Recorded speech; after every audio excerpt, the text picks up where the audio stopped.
Alright, so I'm starting this I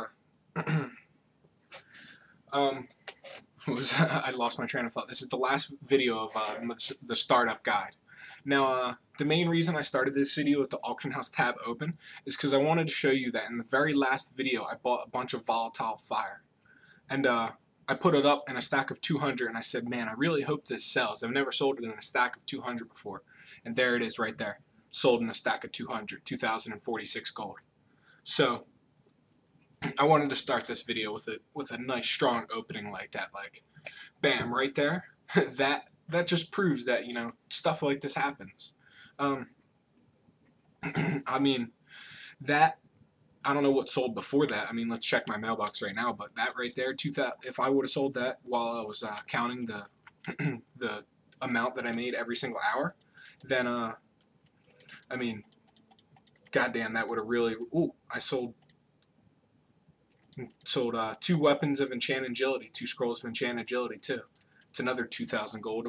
Along with that 2,000 gold, I'm going to be over 520k gold. Go watch a movie for 2 hours, come back and make 4,000 gold. I like that. I could live like that. But okay, I got a bunch of obsidian ore that sold, a bunch of stormvine that sold, so I'm going to keep checking the auction house right now. Let's see. Whoa! Somebody jacked down that price. Okay, whoa, what is it with these people? I just sold all my Stormvine for 24 gold, and all of a sudden, these people just jacked down the price. Oh well, I'm gonna put my Storm using market value. What? This is why you shouldn't listen to Auctioneer, using the market value. The highest Stormvine isn't even on the auction house for as much as it was telling me the market value was. Don't blindly listen to Auctioneer, guys. It's you know, you get little shocks like that, like when something tells you it's using the market value and it's completely wrong. Let's continue extracting my mail from my mailbox. As you can see, the jack off on the Black Mammoth is no longer here. And also, I'd like to celebrate because I'm in the last stretch of videos. I got a few more videos to make for a few more different types of items, and then I am done. The guide's done, and I'm going to be uploading everything to YouTube, which you know, it's going to take roughly 6 hours in itself. So I'm just throwing that out there, and it's definitely let me check the prices of Essence of Air, since I don't have any more Scrolls of Enchant Agility. They're actually not too bad. I'll buy these 2 for 110 gold, and then I'll probably go farm a few, because I can farm them quite easily. Now, I also noticed my Mithril sold, so I'm going to see if I only have 1 more stack on the auction house, so I'll put more of that up. As always, I'm logging on. I'm going to check Netherweave. Okay, I can profit off of all this Netherweave. 11 gold, 99 silver. I have them up for. Okay, and I get about, see now, I get about 12 gold, 80 silver once I get stuff back from the deposit, so that's not really that much of a profit. And due to the fact, like, I normally would buy that, knowing that my Netherweave cloth buyer usually clears the whole entire auction house, but he hasn't been selling bags recently, so he's not been buying Netherweave recently. Therefore, I'm not going to, item not found. So, therefore, I'm not going to take that risk right now. Or not rather take that risk, but I don't want to be stuck with, you know, an excess amount of it. So I'm not going to buy that out. I just sold all my obsidian for well, I can profit off this obsidian ore, so I'm going to buy this out. Item not found. Somebody's starting to clear the auction house with it. I'm just going to buy a few stacks. I'm not going to buy everything, because my obsidian ore sold for 49 gold. See, that's all the 51 gold ones that I have up. That means chances are he cleared out the whole entire obsidian ore on the auction house, and then mine got bought, and then people put it up for lower prices. So instead of buying all of it, I'm just going to buy some of it, and that's how I'm going to profit off of that. Now, it's one of those things where, of course, I could probably buy all of it, but it's pricey stuff, and obsidian ore is being jacked up in price right now because it's 4.2 just came out, and people are prospecting everything for gems. So that's 33 gold. I can usually sell it for about, I don't know, maybe 40 if I get lucky. So the main thing that I'm trying to do here is I'm trying not to get stuck with anything, because right now I'm selling it for pretty much jacked up prices, and I don't want to have the prices just, you know, immediately fall down, and then I'm stuck with all this stuff. That would be very, very bad. Let me see here. I should be able to get my 2K out for the volatile fire if I already have not. And then besides that, I'm gonna check a few more items, and that's pretty much all there is to it. Every single time you log on, you just want to check a few. You just want to check your best sellers.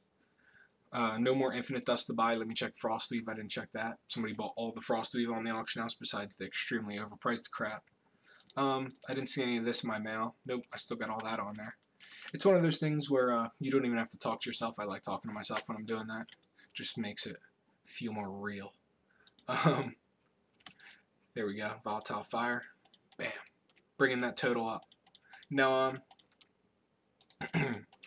what was I in the process of saying? Oh yeah, about talking to yourself. You don't have to if you don't want to. I love talking to myself. It's like one of my favorite things to do. Which is probably why I'd make a good narrator. This is one of those things though where you always want to check the auction house for certain things when you log on, as I've mentioned time and time again. It's very, very, very important to check the auction house for these certain items. So I'm going to continue to load my netherweave up there, even though I have a lot of it up now and it's kind of not selling as well. Anyway, I can't remember what I was just saying. Oh yes, check the auction house for everything that you know that sells. Ember silk cloth is like one of the main things that you should always check the auction house for because it will always sell. People will always be buying it, especially since it's Kata right now. And it's the main cloth of Kata. Excuse me. Check Ashara's Veil since that sold. I had mine selling for 44 gold and people have jacked down the prices. So what I'm going to do is I'm going to buy out a few of this guy's stuff. Not a lot, just maybe 5 stacks. And then I'm going to relist it for my price so I don't have to use my own Ashara's Veil right now. Just, probably assuming that it'll sell. I bought more than 5 stacks, but oh well. Doesn't really matter. Worst comes to worst, I can use it for potions. And I could still profit off of the price that I bought it for. Sold a bunch of volatile airs, so that's good. As you can see, I got outbid on the rune cloth that I mentioned in an earlier video. But that's about it. I checked pretty much everything on the auction house. Now, another reason why I don't use postal is because I also check to see what sells in my, while I'm going through the mail slowly. I look at all, I look, if I had like 40 things of rune cloth in there that sold, like I'm pretty sure I still got some rune cloth on the auction house. Based on my mailbox, I'm fairly certain I got no, actually I don't have any rune cloth left on, did I just see a bid? Yeah, I did. Oh, come on now. You don't feel like spending a gold, but you'll spend 10 silver? Certain people in this world. Yeah, I don't have any rune cloth left on the auction house. So what I'm going to do is see if anybody undercut me.